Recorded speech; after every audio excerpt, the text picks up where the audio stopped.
Welcome to Thrilling Tales of Adventure. I'm Mardell, reading Captain Blood by Raphael Sabatini. Chapter 15, The Trap. That affair of Mademoiselle d'Ogeron bore as its natural fruit an improvement in the already cordial relations between Captain Blood and the governor of Tortuga. At the fine stone house with its green jalousied windows, which Monsieur d'Ogeron had built himself, in a spacious and luxuriant garden to the east of Cayona, the captain became a very welcome guest. Monsieur d'Ogeron was in the captain's debt for more than the 20,000 pieces of eight which he had provided for Mademoiselle's ransom, and the shrewd, hard bargain driver though he might be, the Frenchman could be generous, and understood the sentiment of gratitude. This he now proved in every possible way, and under his powerful protection, the credit of Captain Blood among the buccaneers very rapidly reached its zenith. So when it came to fitting out his fleet for that enterprise against Maracaybo, which had originally been Lavasseur's project, he did not want for either ships or men to follow him. He recruited 500 adventurers in all, and he might have had as many thousands if he could have offered them accommodation. Similarly, without difficulty, he might have increased his fleet to twice its strength of ships, but that he preferred to keep it what it was. The three vessels to which he confined it were the Arabella, the La Foudre, which Cahusac now commanded with a contingent of some 60 Frenchmen, and the Santiago, which had been refitted and rechristened the Elizabeth, after that Queen of England whose seamen had humbled Spain, as Captain Blood now hoped to humble it again. Hagthorpe, in virtue of his service to the navy, was appointed by Blood to command her, and the appointment was confirmed by the men. It was some months after the rescue of Mademoiselle d'Ogeron, in August of that year, 1687, that this little fleet, after some minor adventures which I pass over in silence, sailed into the great lake of Maracaybo, and effected its raid upon that opulent city of the Main. The affair did not proceed exactly as was hoped, and Blood's force came to find itself in a precarious position. This is best explained in the words employed by Cahusac, which Pitt has carefully recorded, in the course of an altercation that broke out on the steps of the church of Nuestra Senora del Carmen, which Captain Blood had impiously appropriated for the purpose of a corps de garde. I have said already that he was a Papist only when it suited him. The dispute was being conducted by Hagthorpe, Wolverstone, and Pitt on the one side, and Cahusac, out of whose uneasiness it all arose, on the other. Behind them, in the sun-scorched, dusty square, sparsely fringed by palms, whose fronds drooped listlessly in the quivering heat, surged a couple of 100 wild fellows belonging to both parties, and their own excitement was momentarily quelled, so that they might listen to what passed among their leaders. Cahusac appeared to be having it all his own way, and he raised his harsh, querulous voice so that all might hear his truculent denunciation. He spoke, Pitt tells us, a dreadful kind of English, which the shipmaster, however, makes little attempt to reproduce. His dress was as discordant as his speech. It was of a kind to advertise his trade, and ludicrously in contrast with the sober garb of Hagthorpe and the almost foppish daintiness of Jeremy Pitt. His soiled and blood-stained shirt of blue cotton was open in front to cool his hairy breast, and the girdle about the waist of his leather breeches carried an arsenal of pistols and a knife, whilst a cutlass hung from a leather baldric loosely slung about his body above his countenance, broad and flat as a Mongolian's. A red scarf was swathed, turban-wise, about his head. "Is it that I have not warned you from the beginning that all was too easy?" he demanded between plaintiveness and fury. "I am no fool, my friends. I have eyes, me, and I see. I see an abandoned fort at the entrance of the lake, and nobody there to fire a gun at us when we came in. Then I suspect the trap. Who would not, that had eyes and a brain? Bah! We come on. What do we find? A city, abandoned like the fort. A city out of which people have taken all things of value. Again, I warn Captain Blood, it is a trap, I say. We are to come on, always to come on, without opposition, until we find that it is too late to go to sea again, that we cannot go back at all, but no one will listen to me. You all know so much more. In the name of God, Captain Blood, he will go on, and we will go on. We go to Gibraltar. True, that at last, after a long time, we catch the deputy governor, true. We make him pay big ransom for Gibraltar, true. Between that ransom and the loot we return here with some 2,000 pieces of eight. But what is it in reality? Will you tell me? Or shall I tell you? It is a piece of cheese. A piece of cheese in a mousetrap. And we are the little mice. Damn! And the cats, oh, the cats, they wait for us. The cats are those 4 Spanish ships of war that have come meantime, and they wait for us outside the bottleneck of this lagoon. Mort de Dieu! That is what comes of the damned obstinacy of your fine Captain Blood. Wolverstone laughed. Cahusac exploded in fury. Oh, sang Dieu! Therese, animal! You laugh? Tell me this.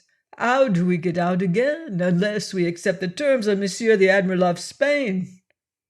From the buccaneers at the foot of the steps came an angry rumble of approval. The single eye of the gigantic Wolverstone rolled terribly, and he clenched his great fists as if to strike the Frenchman, who was exposing them to mutiny. But Cahusac was not daunted. The mood of the men enheartened him. You think, perhaps, this your Captain Blood is the good God, that he can make miracles, eh? He's ridiculous, you know, this Captain Blood, with his grand air and his— He checked. Out of the church, at that moment, grand air and all, sauntered Peter Blood. With him came a tough, long-legged French sea-wolf named Iberville, who, though still young, had already won fame as a privateer commander before the loss of his own ship had driven him to take service under Blood. The captain advanced towards that disputing group, leaning lightly upon his long ebony cane, his face shaded by a broad-plumed hat. There was in his appearance nothing of the buccaneer. He had much more the air of a lounger in the Mall or the Alameda, the latter rather, since with his elegant suit of violet taffetas with gold-embroidered buttonholes was in the Spanish fashion, but the long, stout, serviceable rapier, thrust up behind by the left hand, resting lightly on the pommel, corrected the impression. That and those steely eyes of his announced the adventurer. "You find me ridiculous, eh, Cahusac?" said he as he came to a halt before the Breton, whose anger seemed already to have gone out of him. "What, then, must I find you?" He spoke quietly, almost wearily. "You will be telling them that we have delayed, that it is the delay that has brought about our danger, but whose is the fault of that delay? We have been a month in doing what should have been done, and what, but for your blundering, would have been done inside of a week." "Ah, ça, nom de Dieu!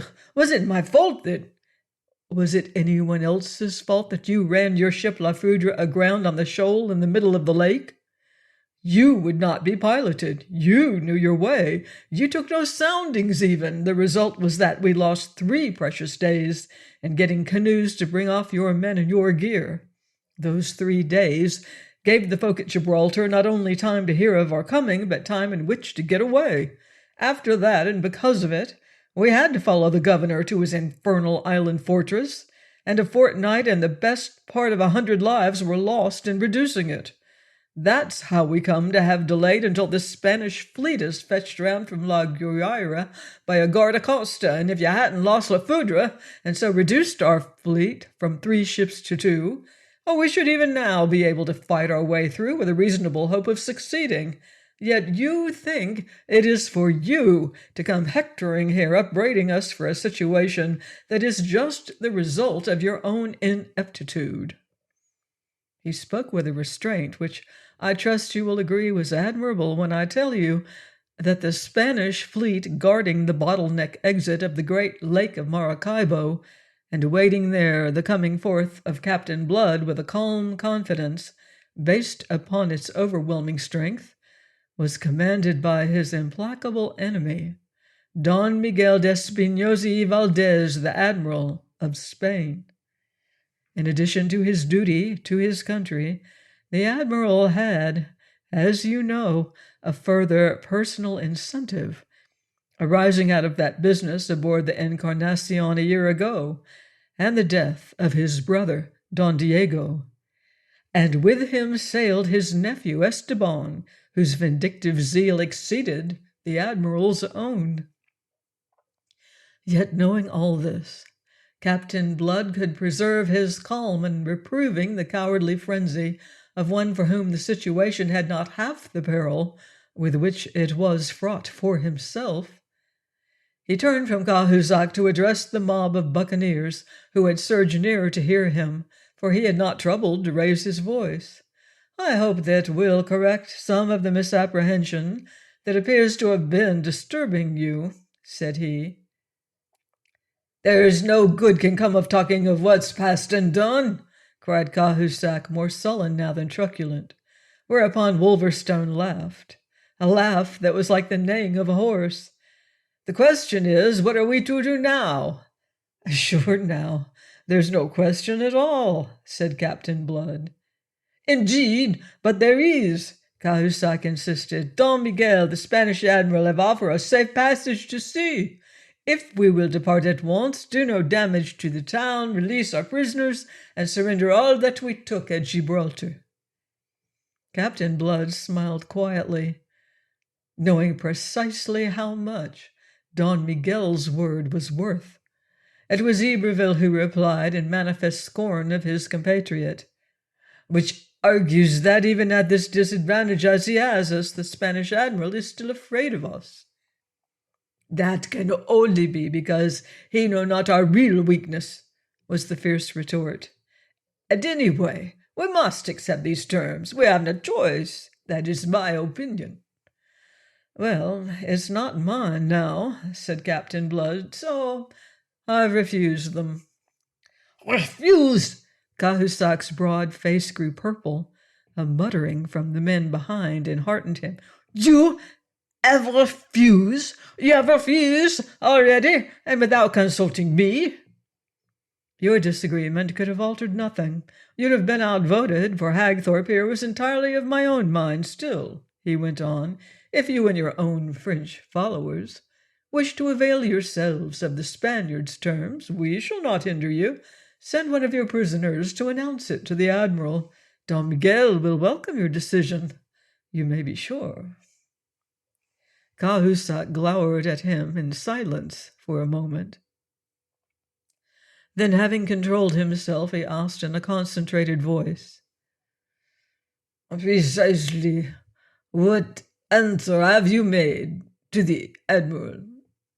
A smile irradiated the face and eyes of Captain Blood.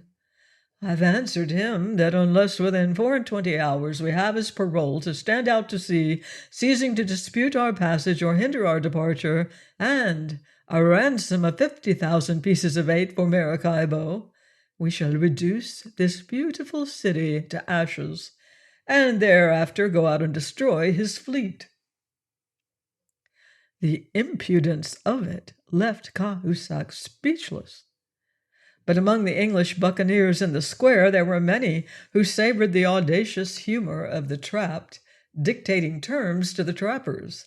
Laughter broke from them, and it spread into a roar of acclaim, for bluff is a weapon dear to every adventurer. Presently, when they understood it, even Cahusac's French followers were carried off their feet by that wave of jocular enthusiasm, until, in his truculent obstinacy, Cahusac remained the only dissentant. He withdrew in mortification, nor was he to be mollified until the following day brought him his revenge. This came in the shape of a messenger from Don Miguel with a letter, in which the Spanish admiral solemnly vowed to God that since the pirates had refused his magnanimous offer to permit them to surrender with the honors of war, he would now await them at the mouth of the lake, there to destroy them on their coming forth. He added that should they delay their departure, he would, so soon as he was reinforced by a fifth ship, the Santo Nino, on its way to join him from La Guaira, himself come inside to seek them at Maracaybo.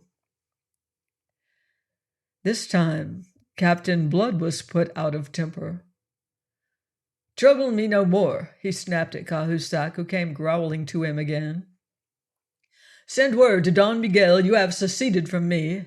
He'll give you safe conduct, devil a doubt. Then take one of the sloops, order your men aboard, and put to sea, and the devil go with you."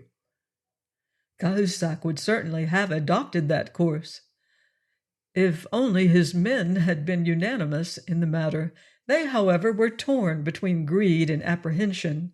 If they went, they must abandon their share of the plunder, which was considerable, as well as the slaves and other prisoners they had taken.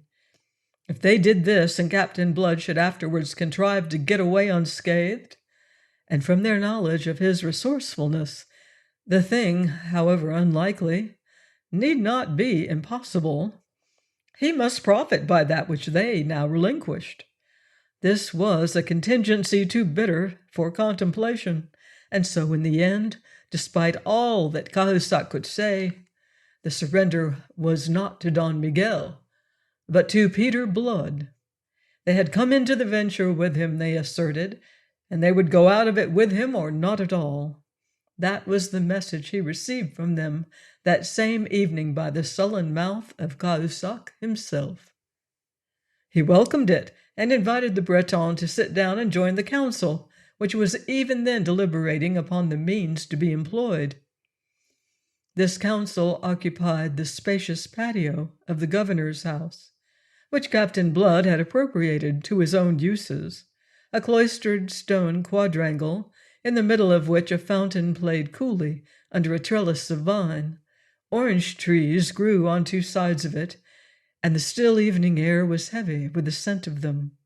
It was one of those pleasant exterior interiors which Moorish architects had introduced to Spain, and the Spaniards had carried with them to the New World.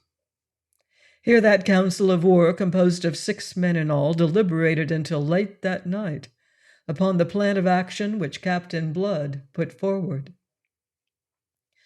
The great freshwater lake of Maracaybo, nourished by a score of rivers from the snow-capped ranges that surrounded it on 2 sides, is some 120 miles in length, and almost the same distance across at its widest. It has, as been indicated, in the shape of a great bottle having its neck towards the sea at Maracaybo. Beyond this neck it widens again, and then the 2 long narrow strips of land, known as the islands of Vigilius and Palamos, block the channel, standing lengthwise across it. The only passage out to sea for vessels of any draught lies in the narrow strait between these islands. Palamos, which is some 10 miles in length, is unapproachable for half a mile on either side by any but the shallowest craft, save at its eastern end, where, completely commanding the narrow passage out to sea, stands the massive fort which the buccaneers had found deserted upon their coming. In the broader water between this passage and the bar, the 4 Spanish ships were at anchor in mid-channel. The admiral's Encarnacion, which we already know, was a mighty galleon of 48 great guns and 8 small. Next in importance was the Salvador, with 36 guns. The other two, the Infanta and the San Felipe, though smaller vessels, were still formidable enough with their 20 guns and 150 men apiece.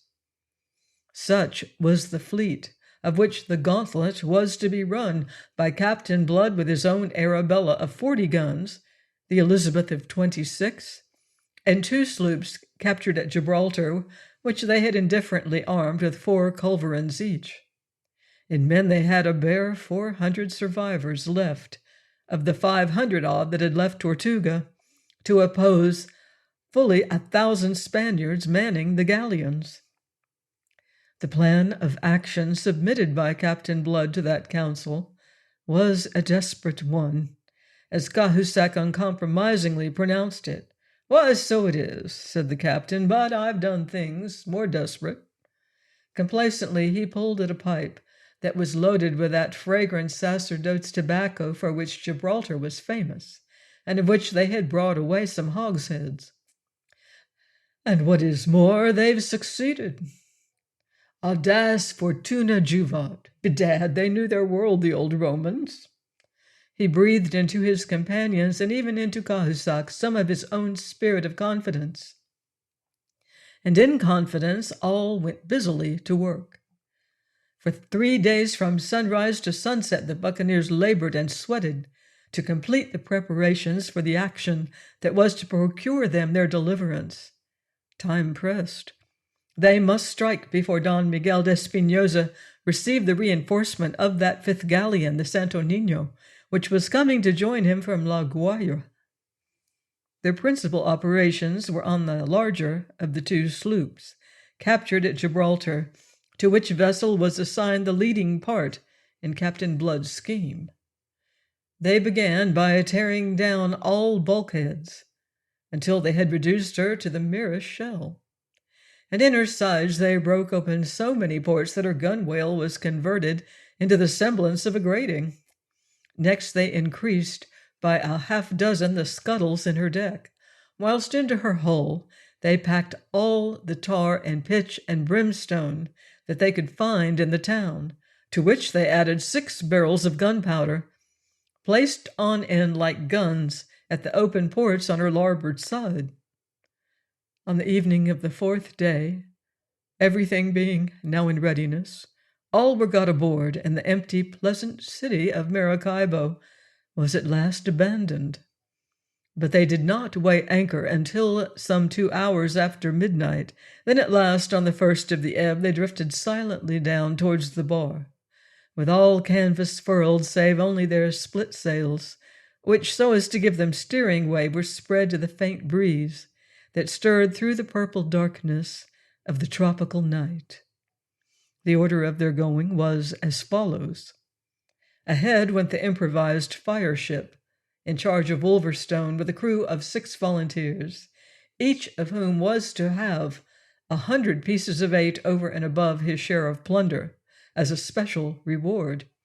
Next came the Arabella. She was followed at a distance by the Elizabeth, commanded by Hagthorpe, with whom was the now shipless Cahusac and the bulk of his French followers. The rear was brought up by the 2nd sloop and some 8 canoes, aboard of which had been shipped the prisoners, the slaves, and most of the captured merchandise.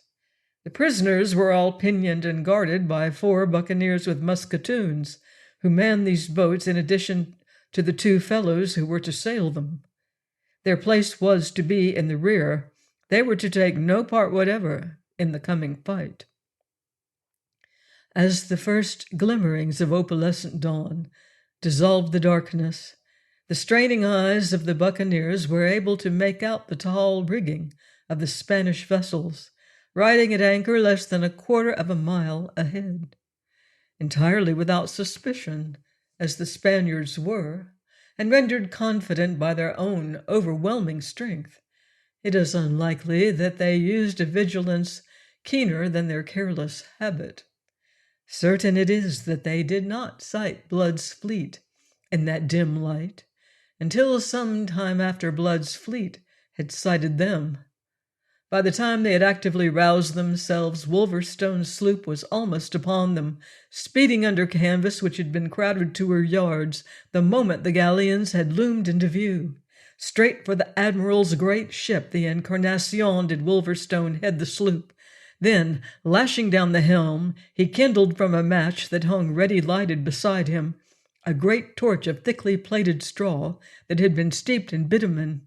First it glowed, then as he swung it round his head, it burst into flame, just as the slight vessel went crashing and bumping and scraping against the side of the flagship, whilst rigging became tangled with rigging to the straining yards and snapping of spars overhead. His 6 men stood at their posts on the larboard side, stark naked, each armed with a grapnel, 4 of them on the gunwale, 2 of them aloft. At the moment of impact, these grapnels were slung to bind the Spaniard to them, those aloft being intended to complete and preserve the entanglement of the rigging. Aboard the rudely awakened galleon all was confused hurrying, scurrying, trumpeting, and shouting. At first there had been a desperately hurried attempt to get up the anchor, but this was abandoned as being already too late, and conceiving themselves on the point of being boarded, the Spaniards stood to arms to ward off the onslaught. Its slowness in coming intrigued them, being so different from the usual tactics of the buccaneers. Further intrigued were they by the sight of the gigantic Wolverstone speeding naked along his deck with a great flaming torch held high. Not until he had completed his work did they begin to suspect the truth, that he was lighting slow matches, and then by one of their officers, rendered reckless by panic, ordered a boarding party onto the sloop. The order came too late. Wolverstone had seen his 6 fellows drop overboard after the grapnels were fixed, and then had sped himself to the starboard gunwale. Thence he flung his flaming torch down the near escaping scuttle into the hold, and thereupon dived overboard in his turn, to be picked up presently by the longboat from the Arabella. But before that happened, the sloop was a thing of fire, from which explosions were hurling blazing combustibles aboard the Encarnacion, and long tongues of flame were licking out to consume the galleon, beating back those daring Spaniards who, too late, strove desperately to cut her adrift. And whilst the most formidable vessel of the Spanish fleet was thus being put out of action at the outset, Blood had sailed into open fire upon the Salvador. First, athwart her hawse, he had loosed a broadside that had swept her decks with terrific effect. Then, going on and about, he had put a second broadside into her hull at short range, leaving her thus half crippled, temporarily at least, and keeping to his course, he had bewildered the crew of the Infanta by a couple of shots from the chasers on his beakhead, then crashed alongside to grapple and board her, whilst Hagthorpe was doing the like by the San Felipe. And in all this time, not a single shot had the Spaniards contrived to fire. So completely had they been taken by surprise, and so swift and paralyzing had been Blood's stroke. Boarded now and faced by the cold steel of the buccaneers, neither the San Felipe nor the Infanta offered much resistance. The sight of their admiral in flames, the Salvador drifting crippled from the action, had so utterly disheartened them that they accounted themselves vanquished and laid down their arms. If by a resolute stand the Salvador had encouraged the other 2 undamaged vessels to resistance, the Spaniards might well have retrieved the fortunes of the day. But it happened that the Salvador was handicapped in true Spanish fashion by being the treasure ship of the fleet, with plate on board to the value of some 50,000 pieces. Intent above all saving this from falling into the hands of the pirates, Don Miguel, who with a remnant of his crew had meanwhile transferred himself aboard her, headed her down towards Palamos and the fort that guarded the passage. This fort the admiral, in those days of waiting, had taken the precaution secretly to garrison and rearm, For the purpose, he had stripped the fort of Coyero farther out on the Gulf of its entire armament, which included some cannon royal of more than ordinary range and power. With no suspicion of this, Captain Blood gave chase, accompanied by the Infanta, which was manned now by a prize crew under the command of Iberville.